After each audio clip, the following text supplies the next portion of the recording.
सर्व आदरणीय विद्यार्थी मित्रांना नमस्कार। नेट एक्झाम पेपर क्रमांक 1 मधील 10वा युनिट हायर एज्युकेशन या युनिटामध्ये येणारे अतिशय महत्त्वाचा 200 कन्सेप्ट आपण बघत आहोत। तर 15वा कन्सेप्ट आहे the destiny of the nation is being shaped in the classroom. हा वाक्य कोणी सांगितले, कोणता कमिशन सांगितलेले, कोणत्या वर्षी सांगितलेले असा प्रश्न विचारता तुम्हाला। The destiny of the nation is being shaped in the classroom ह्याचा अर्थ देशाच्या भविष्य वर्ग खोल्यात घडवतात, देशाच्या भविष्य वर्ग खोल्यात लिहितात, देशाच्या भविष्य वर्ग खोल्यात तयार होतात। म्हणजे टीचर वर्गात गेल्यानंतर मुलांना शिकवतात म्हणजे आजचा विद्यार्थी उद्या भारताचा नागरिक होणार आहे।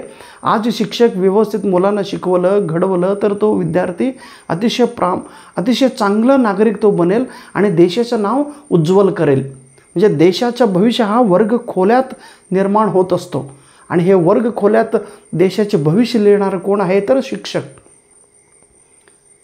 मी अशी वाक्य कोणी सांगितले तर एज्युकेशन कमिशन यांनी 1964 मध्ये एज्युकेशन कमिशनचा स्थापन झालेले आहे। एज्युकेशन कमिशनला दुसरं नाव आहे कोठारी कमिशन, कोठारी आयोग। कोठारी म्हणजे डॉक्टर DS कोठारी, डी म्हणजे दौलत, एस म्हणजे सिंग, कोठारी। डॉक्टर DS कोठारी हे 1964 मध्ये UGC युनिव्हर्सिटी ग्रँट कमिशनचा तो अध्यक्ष होता, चेअरमन। तर 14 जुलै 1964 रोजी ही एज्युकेशन कमिशनची रचना केलेली आहे आणि 1966 ही कमिशन डिझॉल्व करण्यात आला। मग या कोठारी आयोगाने म्हणजे ह्या शिक्षण आयोगाने अनेक सुधारणा शिक्षण क्षेत्रात घडवून आणलेले आहे। म्हणजे अनेक सुधारणा ह्यांनी सुचवलेल्या आहेत आणि ह्यांनी सुचवलेले प्रत्येक सूचना, नियम, regulation, rules, regulation and advice हे शिक्षण क्षेत्रात इम्प्लिमेंट केलेले आहे।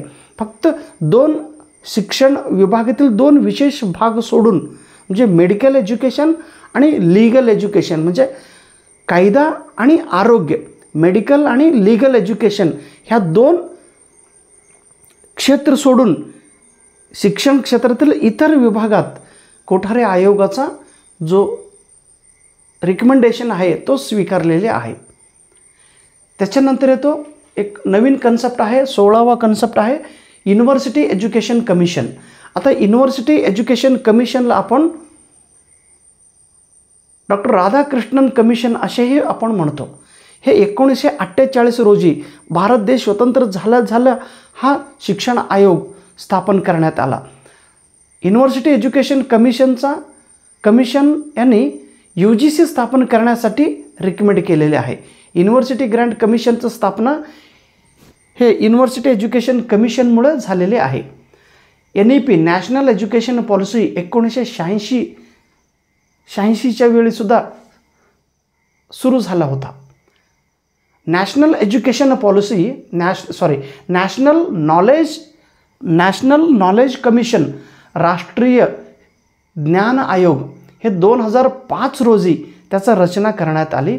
नॅशनल नॉलेज कमिशनचा चेअरमन श्याम पिट्रोडा यांनी होता। यांनी प्रधानमंत्रींना शिक्षणाबद्दल गायडन्स करत होते। NEP national education policy 2020 new circular and pedagogical structure of school education as proposed by NEP। School एज्युकेशनमध्ये एक रचना त्यांनी नवीन रचना सुरुवात केलेली आहे। तो शालेय शिक्षणासाठी नवीन रचना कोणता आहे तर 5+3+3+4।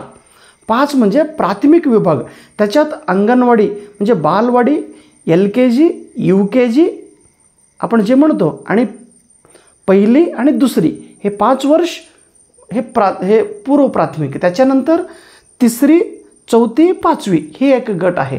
त्याच्यानंतर 6वी, 7वी, 8वी ही एक गट आणि 9वी, 10वी, 11वी, 12वी असं रचना शालेय शिक्षण विभागात केलेली आहे।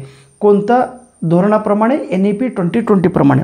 आता नॅशनल एज्युकेशन पॉलिसी 2020 याने काय म्हणतात, priorities the increase in the gross enrolment ratio pre school to secondary school by 100% by the year 2030.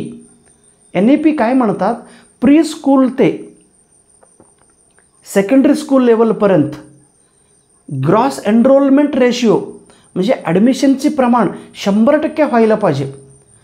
पूर्व प्राथमिक ते सेकंडरी लेवलपर्यंत, प्री स्कूलचे सेकंडरी लेवलपर्यंत विद्यार्थ्यांचा ग्रॉस एनरोलमेंट रेशिओ हे 100% व्हायला पाहिजे अशी एक अपेक्षा त्यांनी धोरणात सांगितलेलं आहे. आणि 2030पर्यंत ही उद्दिष्टे पूर्ण करण्याचा ठरवलेले आहे. 2030पर्यंत पूर्व प्राथमिक ते सेकंडरी लेवलपर्यंत विद्यार्थ्यांचा ग्रॉस एनरोलमेंट रेशिओ 100% होणं अपेक्षित आहे NEP 2020 प्रमाणे. आता NEP नॅशनल एज्युकेशन पॉलिसी 2020 ह्यांनी एक नवीन 3 अभ्यासक्रम रचना तयार करण्यासाठी सांगितलेले आहेत. 3 कोणकोणते आहेत बघा, हे इथं खाली प्रमुख 3 सांगितले आहेत त्यांनी. त्याच्यामध्ये 3 कोणकोणते आहेत तर नॅशनल करिक्युलम फ्रेमवर्क, हे अजून ह्याला सोडून अजून पण आहे, परंतु हे महत्त्वाचं लक्षात घ्या. प्री स्कूल पण सांगितलं त्यांनी. आता नॅशनल करिक्युलम फ्रेमवर्क फक्त 3 म्हणजे 3च सांगितलं नाही, अजून एक सांगितलं त्यांनी.